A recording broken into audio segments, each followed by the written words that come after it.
High court की Lucknow bench के फैसले के बाद राजनीतिक गलियारों में जो लड़ाई है वो तेज हो चुकी है और आरक्षण के मुद्दे को लेकर समाजवादी पार्टी ने अब नई रणनीति अपनाई है। और यही वजह है कि समाजवादी पार्टी के पिछड़ा प्रकोष्ठ के अध्यक्ष राजपाल कश्यप जी हमारे साथ मौजूद हैं।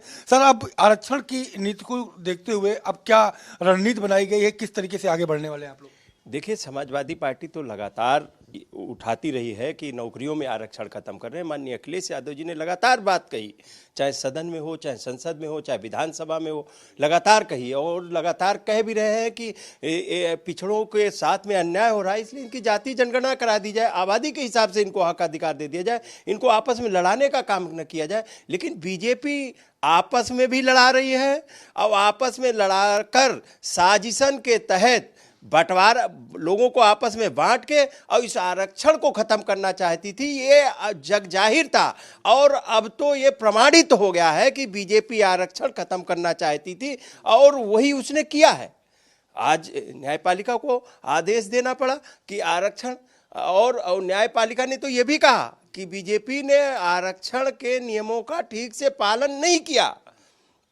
तो बीजेपी ने तो लगातार, जब से बीजेपी सत्ता में आई है तब से अभी तो पिछड़ों की, दलितों की, और यही नहीं, आपने देखा होगा कि लिटरल भर्ती चालू करा दी, जहां से गांव, गरीब, किसान, पिछड़े, दलित, वंचित का बेटा आईएएस बनता था, वो अब आईएएस डायरेक्ट बन रहे हैं, बिना आरक्षण के बन रहे हैं। और गरीब परिवार, जो चाहे सामान्य वर्ग में भी गरीब परिवार के लोग जो पढ़ लिख के तैयारी करके आईएएस बनते थे, वो अब नहीं बन पाएंगे, दरवाजे बंद कर दिए।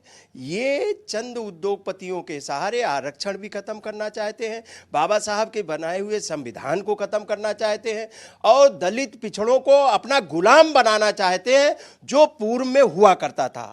और गुलाम बना के ये शासक बने रहना चाहते हैं, राजा बने रहना चाहते हैं। ये चुने हुए प्रतिनिधि नहीं बने रहना चाहते, ये राजा बने रहना चाहते हैं। इसीलिए लोकतंत्र को भी खत्म कर रहे हैं और पिछड़े दलितों को, मध्यम वर्गीय लोगों को इतना गरीब बना रहे हैं कि ये मजबूर हो जाए 5 किलो अनाज पे जीवित रहने के लिए। इनकी केवल इतनी ही कल्पना रह जाए कि सोएं और खाएं, इसके अलावा वो विजन न देखें।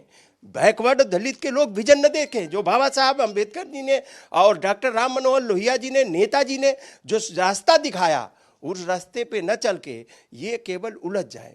इसलिए ये संविधान, ये आरक्षण खत्म करने के साथ साथ में बनाए हुए बाबा साहब के संविधान को भी खत्म करना चाहते। और हम समाजवादियों की तो मांग रही, सन सोपा ने बांधी घाट, पिछड़े पामे सौवे साठ, जिसकी जितनी संख्या भारी उसकी उतनी हिस्सेदारी।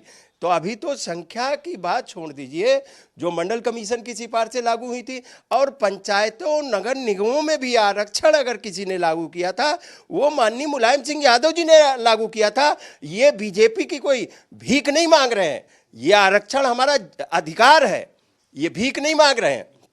और ये आरक्षण अगर खत्म करेंगे और आरक्षण पे खतरा है, इसकी समाजवादी पुरजोर तरीके से लड़ाई लड़ने का चाहे सड़क पे भी लड़ना पड़े, चाहे सदन में लड़ना पड़े और चाहे न्यायपालिका में भी लड़ाई लड़नी पड़े, समाजवादी पार्टी हर मोर्चे पे लड़ेगी और किसी भी कीमत पे आरक्षण खत्म नहीं होने देगी, नहीं होने देगी, नहीं होने देगी। तो आगे का क्या कदम रहने वाला है? गांव-गांव जाएंगे, विधानसभा वार सम्मेलन करेंगे, यात्राएं निकालेंगे?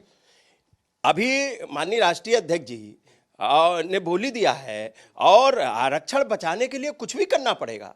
हम लोगों ने तो पहले ही, समाजवादी पार्टी ने पहले ही आरक्षण बचाओ महापंचायत की थी, आप यहीं सहकारिता भवन में, तभी हम लोगों ने कहा था। और समाजवादी पार्टी लगातार कह रही है, माननीय अखिलेश यादव जी लगातार कह रहे हैं, नौकरियों में चाहे 69,000 शिक्षकों में आपने देखा आरक्षण का घोटाला किया, और पंचायतों में तो आरक्षण ठीक से पूरा दिया भी नहीं था, आदिवासियों को भी आरक्षण नहीं दिया था। और ये जो आदिवासियों को भी आरक्षण माननीय अखिलेश यादव जी ने पंचायतों में दिया था, इन्होंने तो सब आरक्षण। और ये पिछड़े पे तो है ही है हमला, ये अनुसूचित जाति और अनुसूचित जनजाति पे भी हमला है और ये कहीं न कहीं बाबा साहब के बनाए हुए संविधान को भी खतरा है। इसलिए इस संविधान की रक्षा के लिए और हमारे समाजवादी जो पुरोधाओं ने इसकी लड़ाई लड़ी, आरक्षण और गरीब, दलित, पिछड़े, शोषित, वंचित, किसान और ये छोटी छोटी जातियों को कौन पहचानता था? इनको पहचान समाजवादी पार्टी ने लड़ाई लड़के दिया है। चाहे मंडल कमीशन की सिफारिशें लागू की, यही बीजेपी के लोग विरोध करते थे मंडल कमीशन की सिफारिशों का भी। आप मंडल कमीशन की सिफारिशें नेताजी ने लागू की, जिसकी वजह से आज यूनिवर्सिटी और कॉलेजों में दाखिला मिल रहा है। आज 27% आरक्षण नौकरियों में निर्धारित किया, उसको भी ये कहीं ना कहीं खत्म कर रहे हैं।